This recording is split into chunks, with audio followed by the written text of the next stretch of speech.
Fala galera, vamos para mais um videozinho. Dessa vez a gente tá saindo, não estamos saindo de Piracicaba, a gente já tá no meio do caminho. A gente tá aqui em Jaú, no Polaco. Aí agora a gente tá indo para Bariri, tá dando 23 quilômetros daqui. A gente vai no Museu Mário Fava, que é um dos 3 integrantes que ajudou a construir a estrada pan-americana que interliga a América do Sul até os Estados Unidos no Alasca. Que hoje o pessoal vai direto de moto, Ushuaia, Alasca. Quem ajudou a abrir essa estrada aí foram 3 brasileiros. A gente vai lá agora para contar a história deles para você. É isso aí, bora lá.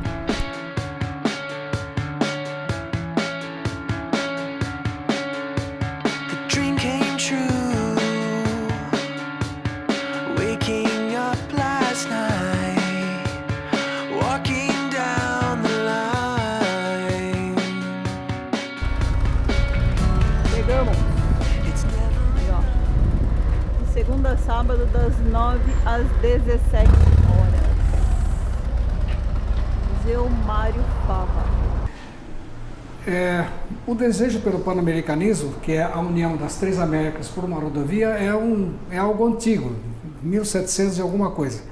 Mas os países se interessavam, porque seria a união através de uma rodovia, mas nenhum deles tomavam assim, uma atitude.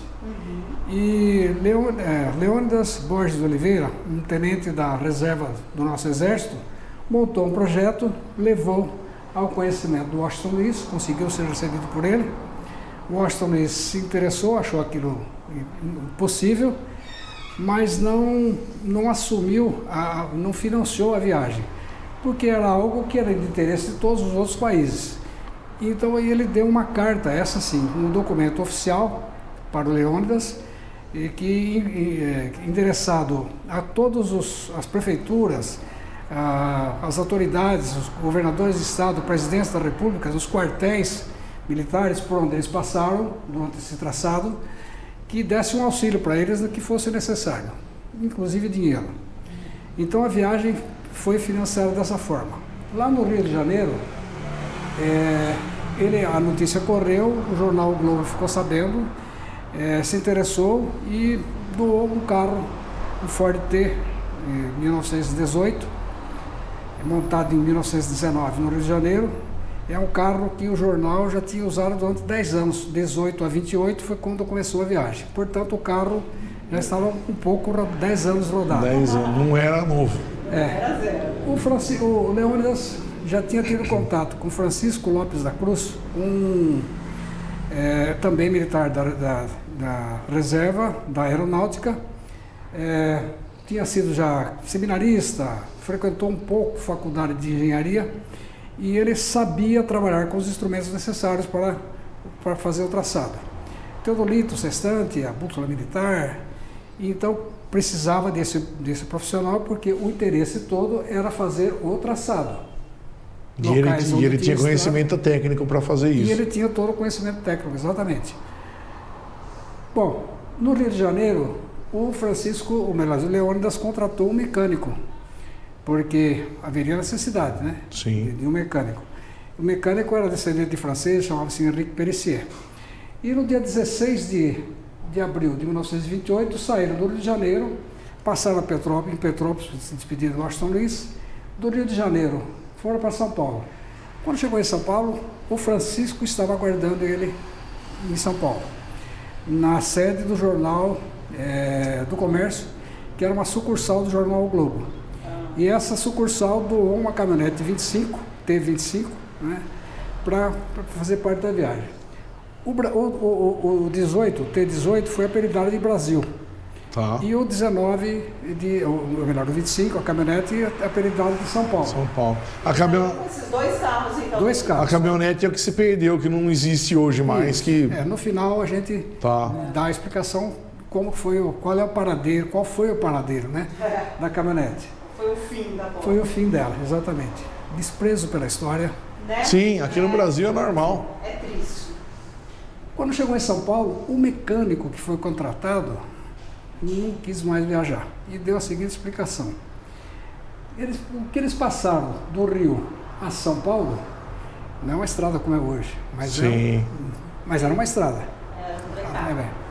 Tinha lá combustível, tinha acesso para várias coisas, mas era horrível a estrada. E ele então pensou, se nesse trecho aqui que é habitado, que é mais desenvolvido, já foi ruim. Dessa forma, imagine para frente que nem estrada sequer tem. Então eu não vou mais. Os dois, com os dois carros carregadinhos, vamos seguir viagem, né? E os dois dirigindo. Saíram de São Paulo, passaram por Descalvado para despedir da família do Leônidas, que era dali. E de Descalvado, eles passaram por várias cidades como Araraquara, São Carlos, Bocaina, etc., Jaú, mas foram parar em Pederneiras. Bom, então nós precisamos colocar o nosso Mário Fava na viagem agora. Mário Fava era filho de imigrantes italianos que vieram para o Brasil em 1890 e alguma coisa. Uma das irmãs do Mário tinha se casado com um mecânico de Pederneiras e esse mecânico veio a falecer. E a irmã não podia tocar a oficina porque ela não era mecânica, tinha casa, etc. Então ela se comunicou com o Mário e pediu ajuda para ele, para que fosse para lá trabalhar com ele, porque ela sabia do interesse dele por mecânica. Está anotando os pontos, ligando. Né? Tudo tem um propósito. Aí que ele foi parar em Pederneiras, então. Dessa forma que ele foi parar em Pederneiras. Não é por acaso. Nunca. Não é. Enfim, lá em Pederneiras ele teve acesso para melhorar seu aprendizado sobre mecânica. Livros, etc. E em um dos livros que ele leu, ele viu uma reportagem sobre Thomas Edison, o inventor da lâmpada incandescente. Sim. Se encantou com essa reportagem, porque ali o Edison dizia que, um dos trechos, a energia elétrica vai movimentar o mundo, as indústrias e os automóveis. Isso acendeu dentro dele um sonho. Aquela reportagem, eu sempre me emociono quando digo isso, acendeu dentro dele um sonho. Que sonho? Conhecer os Estados Unidos e o Edison. E lá em Pederneiras ele dizia para as pessoas, um dia eu vou para os Estados Unidos. E ele pensava que os Estados Unidos era virar a esquina, ali, a curva da estrada, né? Então ele era chamado de louco. E lá em Pederneiras todo mundo sabia dessa história de que eu vou para os Estados Unidos. Vamos voltar na viagem. Os dois chegam, vão à prefeitura solicitar algum favor do prefeito e conversando com ele, disseram, nós vamos para os Estados Unidos, e alguém ouviu ele dizendo, vamos para os Estados Unidos, e falou, você tem dois loucos como o Mário indo para os Estados Unidos. Vou procurar esse Mário aí. Vamos procurar. Dois iguais. Foi lá e chamou o Mário. Mário, tem dois loucos como você que vão para os Estados Unidos. O Mário largou tudo que estava fazendo e correu, se apresentou. Eu estou sabendo que vocês vão para os Estados Unidos, eu também quero ir. Mas o que você faz? Eu sou mecânico. Pronto. Ou seja, fechou o trio, né? Fez lá uma mara de ferramenta toda e topou a viagem. Abrindo um pequeno espaço, o Mário não notou, mas no momento que ele leu aquela reportagem, a lâmpada da reportagem é que acendeu esse sonho dentro dele. Ir aos Estados Unidos e conhecer o mecânico, e conhecer o inventor. Thomas. E esse sonho, essa lâmpada nunca mais se apagou, sempre o alimentou, sempre deu forças a ele e aos outros também, para que chegassem a esse intuito, né? E essa é a mensagem que nós passamos para os alunos, né? Quando você tem um sonho, os alunos e adolescentes, quando tem um sonho, alimente esse sonho, não importa o momento que você está vivendo. Um dia o universo se move para fazer você chegar. Mas não basta só sonhar, tem que ter iniciativa e correr atrás. Enfim, vamos embora. Saíram de viagem, quando chega em Bauru, que é logo próximo, em Bauru se instalaram no hotel, à noite saíram para jantar, quando voltaram o hotel tinha sido assaltado e roubaram tudo que eles tinham. Meu Deus. Eita, já começou. Bom, foram com aquela carta na prefeitura, e o prefeito então repôs tudo que eles precisavam, foram roubados e inclusive uma boa soma de dinheiro. E a viagem então prosseguiu. De Bauru, a primeira parada foi no Pantanal. As pessoas perguntam por que eles não foram reto. Dois motivos. Atravessar o Pantanal, que nós vamos ver no decorrer da viagem, que o Pantanal não seria tão difícil quanto os outros locais por onde eles ainda iam passar. Eles poderiam ter passado, tudo bem. Mas aqui estava ocorrendo, na região do Chaco, uma guerra, melhor dizendo, entre a Bolívia e o Peru, e o Paraguai, melhor dizendo, na disputa de limites de terra. E já tinham morrido mais de 40 mil pessoas. Então, para não cruzarem com essa guerra, desceram e foram para o Paraguai. Eu acho que nós vamos continuar contando a história dentro do museu, Tá. com fotografias, a gente vai explicando melhor. O traçado original, que foi do Rio de Janeiro, fazendo todo esse percurso, chegando até Nova York, são aproximadamente 28 mil quilômetros. Desses 28 mil, 11 mil eles abriram e fizeram o traçado, que era o intuito deles. Quase a metade. Quase a metade. Dos 28, 11 mil foram eles que abriram. Foram eles que abriram. E ainda hoje, ainda existe essas rotas aí. Sim. As Aqui moedas. nós temos essa caixa de ferramentas que eu tenho que colocar meu pai na história. O meu pai nasceu em 1908, o Mário em 1907, morando aqui em Bariri. Em 1926, meu pai tinha um carro igual a esse aqui, um Chevrolet cabeça de cavalo, mesmo modelo, só que Chevrolet. E a amizade do meu pai com o Mário ocorreu por causa do automóvel. Ah, que legal. Então, os dois, né? E meu pai foi um dos primeiros choferes de praça da cidade, que é o motorista, Sim, o Uber de taxista. hoje, né? E o meu pai foi até o 38, 39, meu pai foi chofer. E depois que não teve mais o carro, ele guardou algumas ferramentas. E ao falecer, essas ferramentas ficaram comigo. E quando nós fizemos o museu, eu fiz essa caixa, coloquei as ferramentas dele dentro, e o melhor lugar é aqui. Para mostrar que com poucas ferramentas se consertava, se montava e desmontava o carro. E aí, nós temos também um manual do 19, né, original do carro. Caramba, vocês conseguiram um manual. É originalzinho. Isso Tinha aqui, 3 folhas, vai vendo como era fácil de arrumar. Montava e desmontava o carro. Isso aqui é um passo a passo de montar e desmontar o carro. Esse aqui é a propaganda da oficina onde o Mário trabalhou em Pederneiras, né?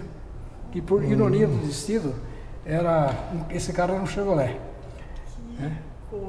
A agência Ford é outra propaganda. Viúva Assunção era a irmã do Mário. Assunção era o sobrenome do falecido marido, né? Moedas da época, notas de R$2.000, originais também. E as moedas também da época, dessa aqui até o tostão. Eu vinha conhecer o tostão por causa do museu, porque eles falavam muito, tostão, vale tostão furado, né? Já não vale nada, e furado menos ainda. Mas nós só fui conhecer essa moeda quando nós fizemos o museu. Nós tivemos uma ocorrência com uma onça e o Giovanni vai contar para você para nós. Como pode ver na foto, né? Aparecendo aqui a pele, é a pele da onça mesmo, né? O que aconteceu aqui? Não está muito escrito no diário da viagem. Porém, o que colocaram foi o seguinte: o Mário, a onça atacou sim o cachorro. Então o que aconteceu? O Mário junto com o Francisco e os indígenas mataram a onça.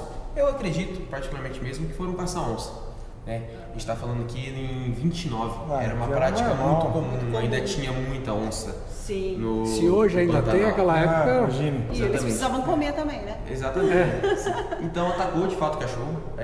O Mário, quando atirou na onça, a onça voltou contra o Mário.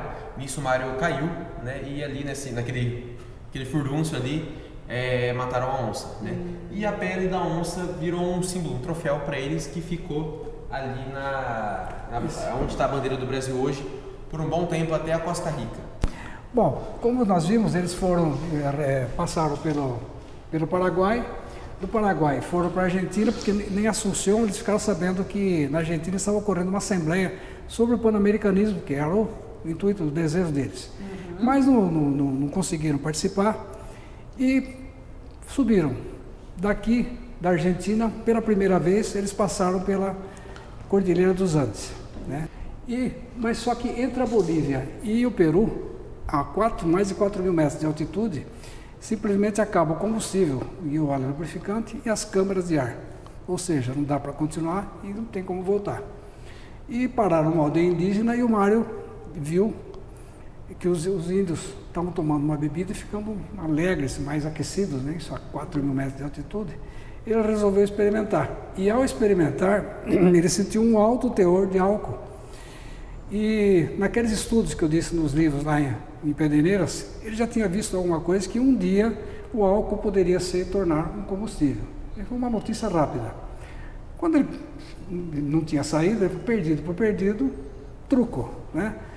Resolveu colocar. Então ele pega a títia, mistura com querosene para dar um pouco de oleosidade no álcool, né? Porque e a gente não sabe a proporção. Colocou dentro do motorzinho do carro, do carburador, arroz e feijão na manivela, que era partida, né? E o carro funcionou. Ou seja, resolveu o problema do combustível, porque daí até 400 km para frente, onde eles foram achar a gasolina, etc., toda a aldeia indígena era um posto de combustível, né? Porque todos os índios tinham aquele combustível. Os cachaceiros salvou ele, então. Exato, a cachaça salvou, né? É a chicha, né? Feita a partir da fermentação do milho preto. E a nossa é da cana e a deles é feita do milho. As câmaras de ar encheram o pneu com capim, mato seco, areia e vamos embora. E o óleo lubrificante? Não tinha o que fazer. Abateram porco do mato, lhama, derreteram a banha, mistura com querosene também. Vai no cárter e a charretinha aí motorizada funcionou. Faz dos carros hoje pra você ver só. Logo depois de desligar os carros a 4 mil metros de altitude, eles esvaziavam os dois radiadores, porque se deixasse a água dentro, congelava, estoura tudo, acabou a viagem. Né? Já era. A gente sempre brinca um pouco que depois desses elementos, logo depois que eles saíram, voltaram na estrada, eles passaram por dois perigos dos piores acidentes. E o Leônidas é bom que se diga, ele foi fazendo um diário de viagem desde quando saiu do Rio. Tá. Então ele anota no diário que num dos acidentes ele calculava aproximadamente 500 metros de profundidade. E o carro, o Mário dirigindo a caminhonete, caiu no desempenhadeiro e ia morrer. Mas por sorte essa caminhonete enroscou numa árvore e os índios conseguiram puxar. E é bom que se diga que os índios sempre foram amistosos, né? Até no final nós temos ali um painel que nós homenageamos o índio, porque em 6 ocasiões pelo menos, né, se não fosse os índios, a viagem não teria sido possível. Aqui nós podemos mostrar, dentro dessa fotografia, o estado que estavam os carros com praticamente um ano de viagem, né? E já não tinha mais as capotas de lona, a caminhonete que está aqui atrás, nem sequer o capô do motor não tinha mais. Não tinha mais, foi desmontando. Já estava se desmontando, se desfazendo durante a viagem. E a prova disso está aqui. Como nós dissemos lá, dos 28 mil quilômetros, 11 mil eles que abriram. E aqui mostra, nós estamos vendo aqui esse carro, isso aqui é uma corrente, está sendo tracionado por animais. Porque eles estouravam e essas pessoas que estão trabalhando eram regimentadas pelas prefeituras, pelos governos, ou então, quando era próximo do quartel, o exército. Os exércitos também. Então isso aqui prova como é que eles faziam o traçado e construíam, abriam pelo menos, né? Foi na unha. Foi na unha. Nós temos aqui um macaco, este sim é o original, não desse carro, é o original do Ford 21. Ford. Que nós tínhamos aqui guardamos com um senhor que tinha um 21 perfeitinho inteiro, vendeu para um colecionador de São Paulo. Quando chegou na Colômbia, ocorreu outro problema muito sério. Eles ficaram 4 meses perdidos, bebendo água do rio, ficando cada vez mais doentes, sem alimento, doentes, e não iam morrer. E o Leônidas anota no diário: desta viagem só nos resta a última aventura, 2 pontos, a morte. Ele descreve que ele olhava para os amigos e para ele não via pele, era tudo preto, de insetos, né? Sujeira, e os índios novamente os encontraram e os levaram para uma fazenda ali, se recuperaram e a viagem continuou. Então foi na Colômbia que eles ficaram perdidos. Colômbia, 4 meses. Não achava a saída da floresta. Floresta amazônica, Se hoje era difícil de ultrapassar, imagine. Época, né? E com dois veículos desse aqui. Né? Aqui, a foto com eles, com o presidente da Colômbia, nós podemos ver aqui a situação que eles estavam. O Mário, careca, magro. Esse aqui é o Mário. Mário, Francisco e o Leônidas. Tá, esse é o presidente do México, da Colômbia. Tá, esse grandão aqui. O Mário careca, porque infestação de piolho. Imagina o que eles não passaram na floresta, perdido. Imagina. Essa foto é uma foto que a gente chama de 50%. 50% das pessoas de uma cidade saíam e viam o carro. E 50% ficavam trancados de medo. Nunca tinham visto um carro, né? Era um OVNI. Né? Imagine. E olha, você vendo, há 100 anos atrás, olha como evoluiu de 100 anos para cá. Nossa, que loucura. Aqui, no Panamá, Chegou no Panamá. Chegamos no Panamá. Passaram pelo canal do Panamá e no Estreito de Darien, que nós vimos lá. Sim. Né? Quando chegaram ali, não tinha o que fazer também. Ali é complicado até hoje. Até hoje. E não existe rodovia Não. até hoje. Se bem que com a tecnologia, com a engenharia de hoje, seria possível.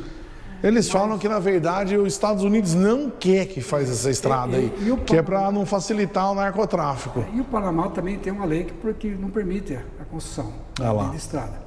O que ocorreu? Com aquelas poucas ferramentas, lá desmontaram os 2 carros, colocaram em placa de madeira, lombo de animal e 90 km empurrando.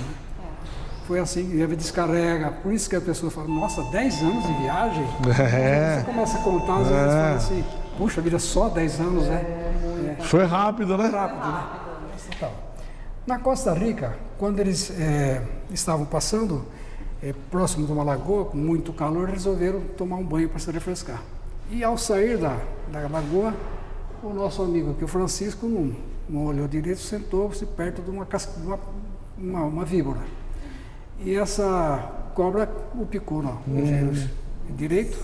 O Mário matou a cobra, mas um índio que estava com eles disse assim, olha, ele vai morrer porque essa é a cobra mais venenosa. E não tinha nada, não remédio, nada. A única salvação é se ele chegar com vida, uma aldeia indígena, a gente não sabe a distância ficava. Enfim, o Mário conseguiu chegar com vida. E o índio disse, lá tem uma pajé, que é a índia mais velha, conhece todas as orações, conhece os remédios que possíveis, da floresta e tal, e conhecia todas os animais que protegiam, enfim, ela conhecia tudo sobre os índios. Quando chegou a Índia, mostraram para ela começou a ver lá os curativos e tal, e ela olha para a caminhonete, um dos 2 caras, e vê a pele da onça por cima. Aí ela pergunta para o Francisco, quem é que matou o tigre? Aí, porque para o índio é tigre e não onça, né? Sim. Então o Francisco falou, fui eu que matei, porque ela ia matar o Mário. Ela falou, então, vocês mataram o tigre, mas não mataram o espírito do tigre. E ele está perseguindo você para se vingar da morte dele. Quem sou eu? Eu acredito. Quem sou eu para duvidar de crenças indígenas, etc, etc. Cada um com a sua. Cada um com a sua. Acredite quem quiser. Enfim, eu não me julgo capaz de duvidar. Então, cada um tome a sua, pense da forma que quiser. Aí ela fez lá umas orações e tal, e disse para ele, você agora está livre, nada mais vai ter acontecido daqui para frente. E de fato, foi assim. Nunca mais.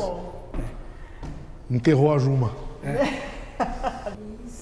Da Nicarágua, esse aqui é um trecho do América Central é ruim de... Até hoje, cara. Você vê que não muda, né? As pessoas que estão viajando, todos que passam por lá, o medo... a América Central. América Central. O restante dá para... Dali da América Central você tem a Costa Rica, que é de boa ali. Isso, o restante, Deus me livre. Guatemala, nós não temos uma foto aqui, mas é uma foto que é bastante interessante da gente comentar. Na capital, eles foram recepcionados por autoridades e tal, e a foto é de cima, assim, e a gente pode observar que tem soldados, tem populares, muitos bandas de música e muitos estudantes de primeiro grau, todos uniformizados, jovens, né, adolescentes. E o Leônidas descreve no diário que foi um dos momentos mais emocionantes da viagem. Por quê? Porque naquele momento eles estavam praticamente 10 anos quase fora do país, longe de pai e de mãe de história, e de repente eles ouvem, ainda mais ele como militar, houve o hino nacional cantado pelos estudantes, adolescentes, em português. Eu arrepio agora, né? Então, a gente imagina, né? E ele descreve isso. A emoção foi muito forte para todos eles. Aqui, já no México, quando chegou no México, os carros estavam parcialmente destruídos. E o presidente do México, esse senhor aqui, mandou reformar os 2 carros, de presentes para eles. No México eles ficaram aproximadamente 2 anos, um pouquinho mais, para dar tempo da restauração. E outra, essa carenagem é do 24. Tá. Né? Foi restaurado. Até 24 era capota de lona. Né? Então, ele mandou reformar os 2 carros. E essa capota, inclusive, essa carenagem, inclusive porque ao entrar nos Estados Unidos era neve, tempo de inverno, proteção, etc. Nessa foto nós temos então o presidente da República, o filho dele, esse aqui o Francisco, o Leônidas e o Mário.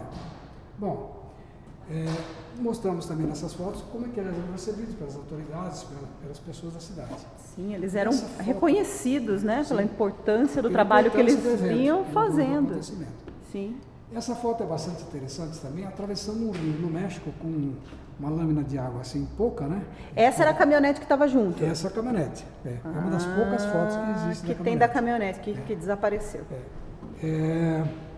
O interessante aqui, foram retirados o motor dela, colocado aqui na carroceria, assim como do carro também, para não se perder. Não, se molhasse, não ia prestar mais, E outra coisa que chama atenção também, as rodas já calçadas com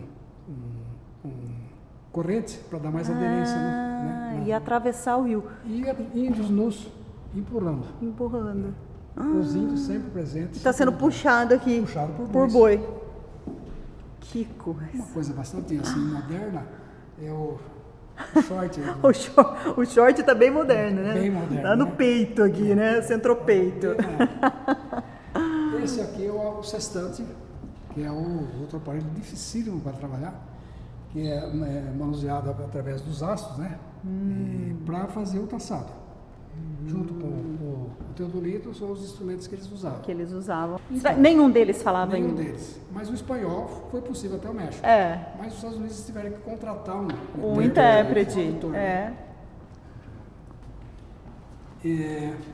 Aqui, já estamos nos Estados Unidos, na série da Goodyear, em Akron, em Ohio, foram recepcionados, e a gente sempre observa aqui as roupas que eles já estão. Aqui nos Estados Unidos já comiam bem, já estão bem aí, já estão bem arrumados, bem nutridos, já estão com uma carinha mais saudáveis, né? National Geographic Society. Puxa, em frente da empresa, a diretoria todinha foi até a escadaria para homenageá-los, tirar foto com eles. Olha o tamanho da importância desses 3 homens que ficaram 10 anos viajando, né, em situações precárias, mas realizando o sonho, né? Detroit. Chegaram em Detroit, capital mundial do automóvel. Essa aqui é a frente do prédio, que ainda hoje é assim, é o Museu da Ford, que já existia naquela época. Nesse momento, o Henry Ford ficou sabendo, olha, tem 2 carros, 3 brasileiros, tal. Mas ele não se interessou, porque quando ele olhou esse carro, ele viu essa carenagem, ele falou, esse carro não é 18, porque por causa do aço, né? Mas aí ele chamou um dos seus funcionários, foi lá nos arquivos, anotou o número do motor, que era numerado na época, do chassi. Foi lá nos arquivos da Ford e voltou com a certidão de nascimento do carrinho. Do carro. Fabricado em 1918, montado em 19, comprado pelo jornal do Grupo Bahia. Porque esse carro já era velho quando eles pegaram, né? Então, já era.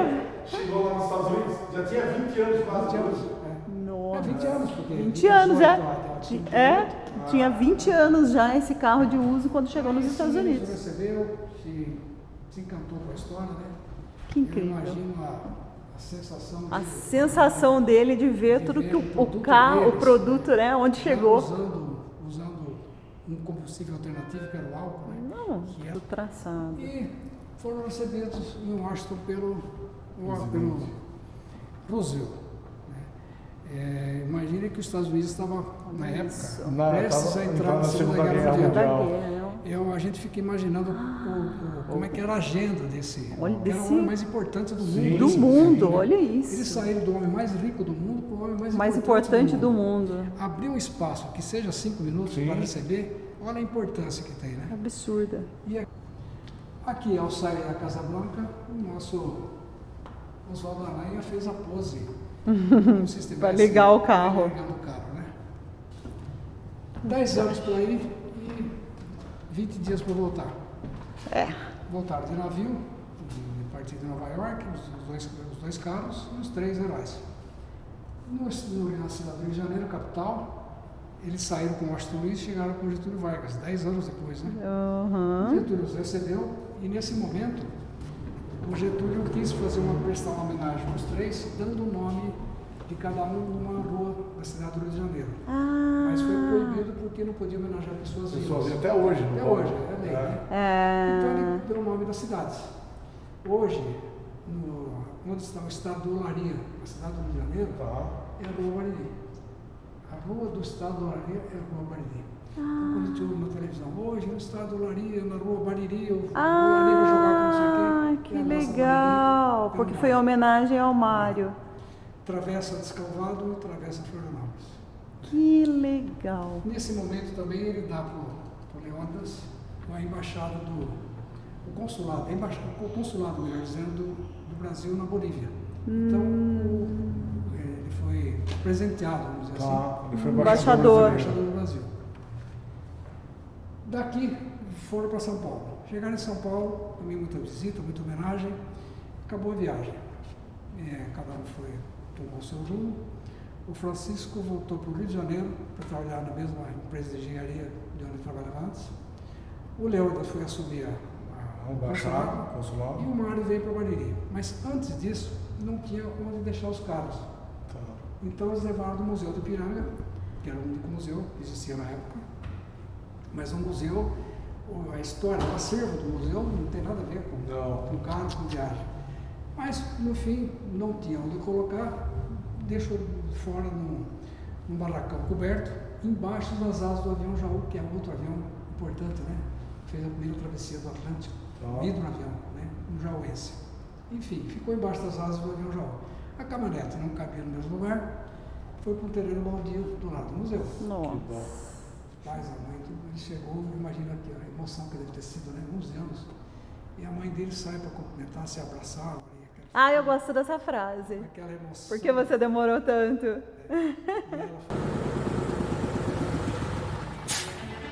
Mário Fava retorna a Bariri para reencontrar sua mãe. Ela, após tantos anos sem contato algum, perguntou por que ele demorou tanto a voltar para casa.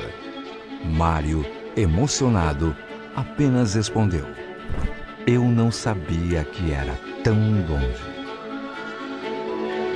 Agora, mais de 80 anos após o fim dessa expedição, um novo sonho se realiza.